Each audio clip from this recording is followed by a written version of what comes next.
Okay, right, here we are. We are back again. Welcome, everybody, to the We Quit Booze Brothers. This is a podcast where we try to have honest, no fluff conversations about our various experiences of quitting alcohol. And with me, as always, is my brother Matt. Hello, Matt. Good morning, Mark. Good morning, everyone. Yes, we are back again. It's another Sunday morning. It's a beautiful day here in Paris. It's cold but sunny, and we apologize for not being around for the last 2 weeks. There's been illness, there's been trips away. It was difficult. So I'm sure that many of you out there are going through this sort of flu, norovirus, whatever you call it, different winter illnesses. So hopefully you're all okay. But we've been through the worst this week. Life just got in the way. Yeah, disrupted It us did. a little bit last weekend, but we're back. We're back now. So yeah, it happens. But cool. Okay, brilliant. Well, so the conversation we wanted to have today is an interesting subject, and it's one that we picked out. So I think the title of this podcast is going to be "Creating a Life That You Don't Want to Escape From." And again, like so many things that are related to drinking alcohol, we both find it endlessly fascinating, which is why we have these conversations. Otherwise, Yeah. it's a bit dull. But I think it's so. I thought about this one, and I thought, that's a really interesting point actually, because the word escape is something that I don't think many of us want to admit was at play. But the more I lean into this, the more I learn about drinking and the more I learn about alcohol, the more I observe about people who drink alcohol, is that it represents a form of escape on any level. Even if you're just having one drink occasionally, it's just that sort of, I'm stepping out of the norm. I'm going to do something different. But I think for anybody who watches these podcasts, they fall into the same bracket that Matt and I did, which is, you know, on varying levels, we were drinking too much and it was becoming habitual. It was affecting everything else in our lives. And you think, well, and that's another interesting thing actually, because the further away from alcohol you get, and I think this is true of a lot of things. I think it's true of if you've quit smoking or if you've got off drugs, or you start to think, why the fuck does anybody fucking do this? Like, what? I think the Surgeon General in the United States has recently classified alcohol as the number one avoidable cause of cancer in the United States. The number one Mm. avoidable cause of cancer. Yet people still do it. And the reason I did it, and I think the reason a lot of people do it, is because it gives you an escape. You might not be consciously aware that that's why you're doing it, but you are doing it for that reason. For me, it was all to do with the pressure of owning and running my own business at the time. It was to do with the financial stress that we were under at the time. And alcohol provided me with a way out. It was one thing that I could do, which would take the thoughts. It quietened my mind. It sort of, when I was drinking, I wasn't worrying about, the state of the business, the state of the stresses of, life, the financial crap that I had to deal with. I was just having a nice time drinking. And I remember vividly that sort of as the evening progressed and we got closer to the time that you have to stop, the time that you're supposed to go to bed. And I Mm. was thinking, if I stop now, the fun stops and I've got to go back to life. And I want to avoid that. I want to push that into the long grass.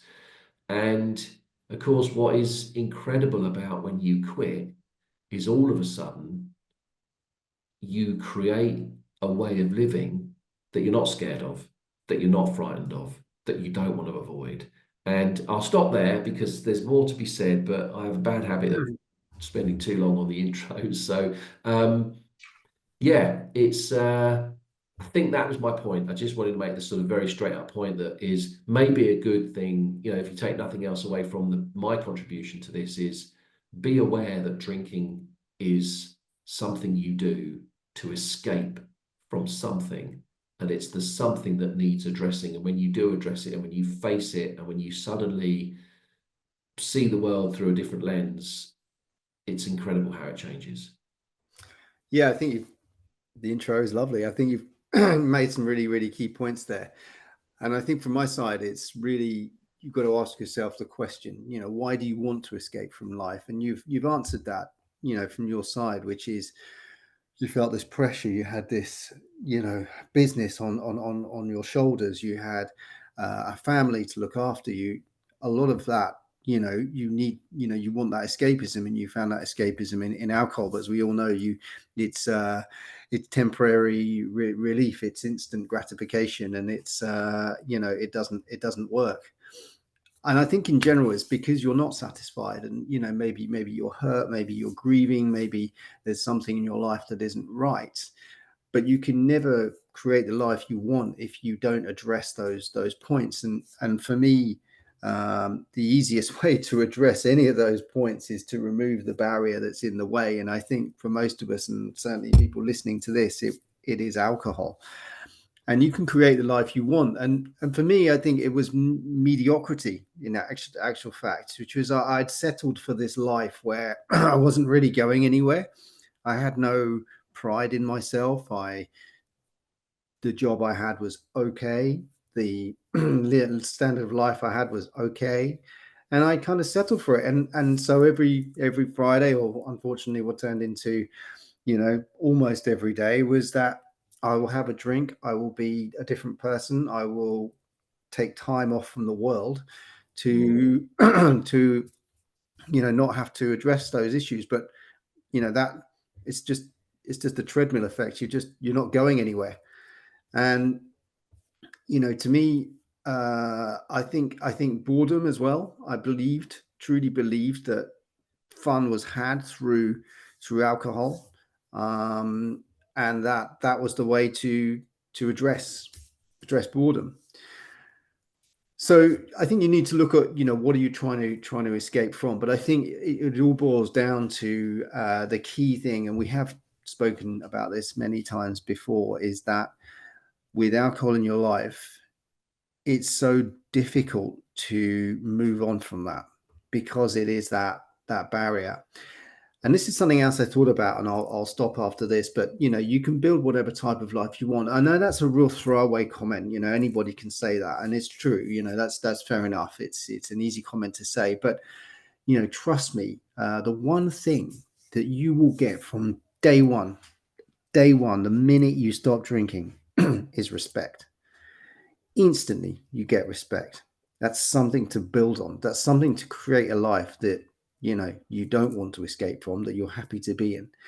And I guarantee you this, that even the hardened drinkers, even those friends, those people that mock you for giving up, they will wake up one morning, they will wake up hungover, feeling like death, and they will think about you, and they will think about the life you've created, and they will be the ones who will think about that life, and they will be the ones who end up thinking, gosh, I'm in that life that I want to escape from, and I'm stuck.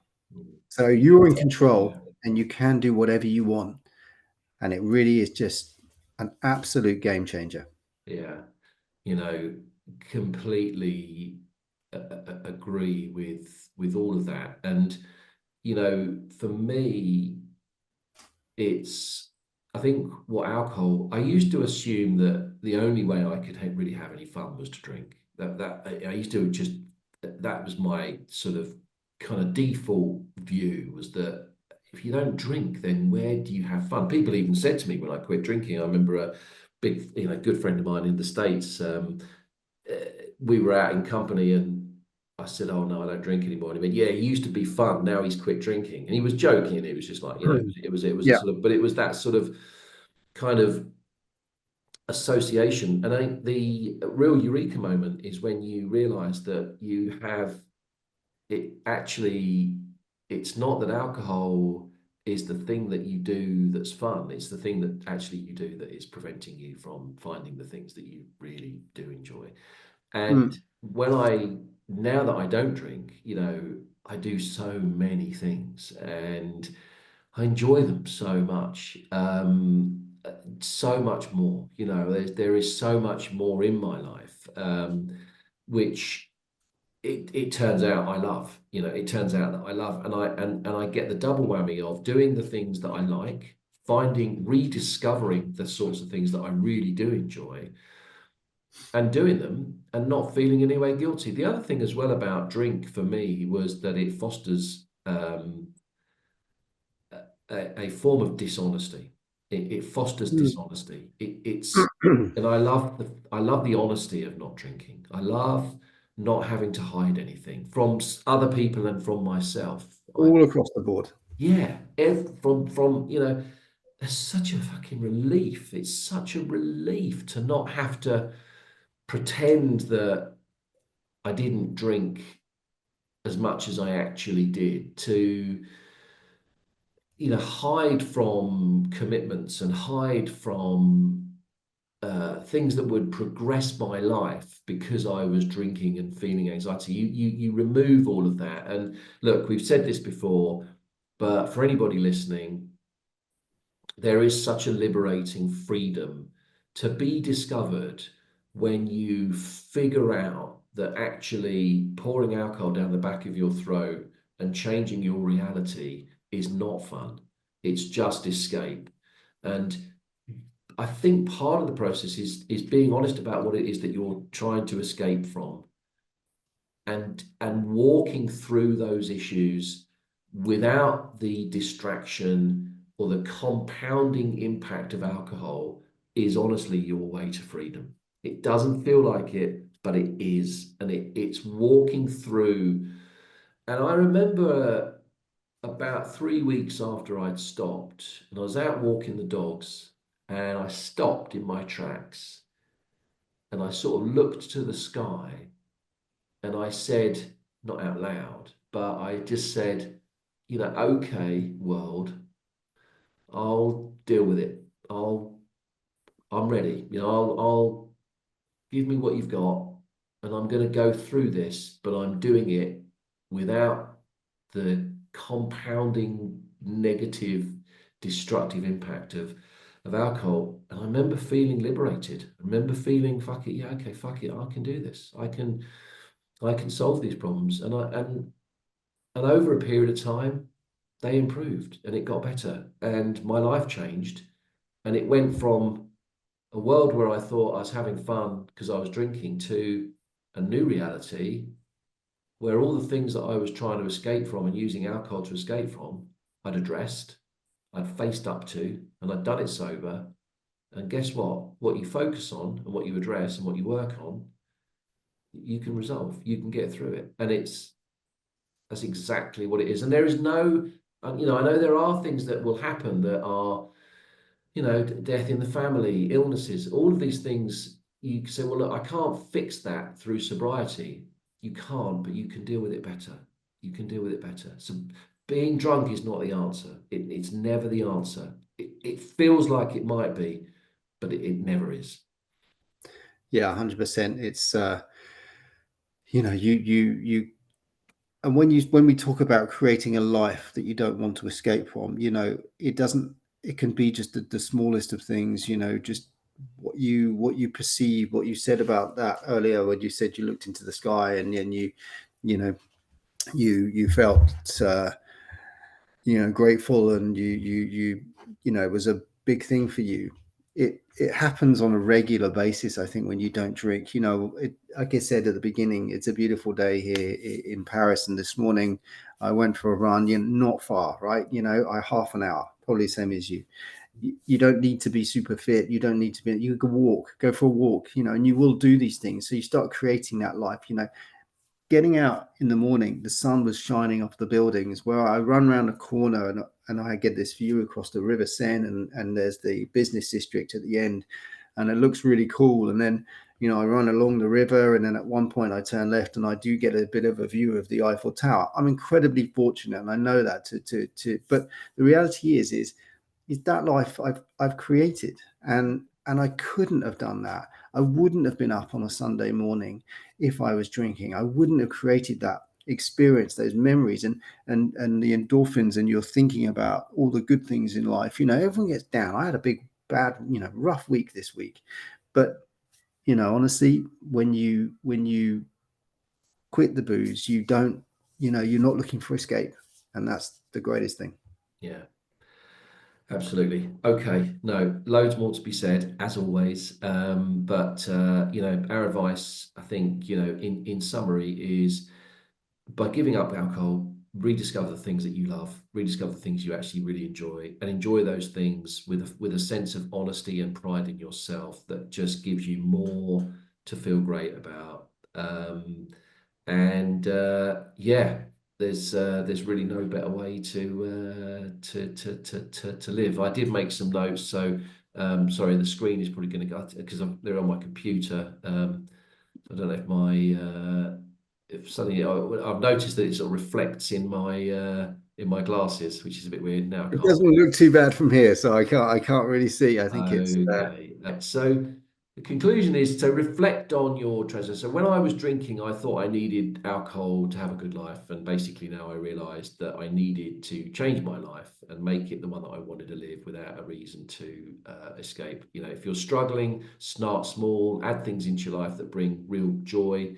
And like we said, sobriety isn't about quitting something. It's about gaining, loads and all the things that you've been missing out. So that's about it from me. Unless there's anything else, Matt. exactly. No, no, no. We've covered everything, I think, and for those of you listening, you're in control. You can do whatever you want. I know a lot of you listening have already ditched the booze, and leave your comments, leave your thoughts. What do you think you were trying to escape from? What lives have you got now? How has it changed? We'd be love to hear. So give us a thumbs up, subscribe if you haven't, and please join us for the next time. We hopefully do it every week again. Now we should be back in our group. Well, actually, no, that's a bit of a lie. We may not be able to do it next weekend because we will be together, but it's a big event. It's our father's 80th birthday, so Yeah, that should be good. we might be able to get one in, but we might have to do it in the following week. So brilliant. Okay, fantastic. Thanks everybody for listening. As we always say, never quit quitting. And for now, it's goodbye from me. And it's goodbye from me. Goodbye from him. Cheers.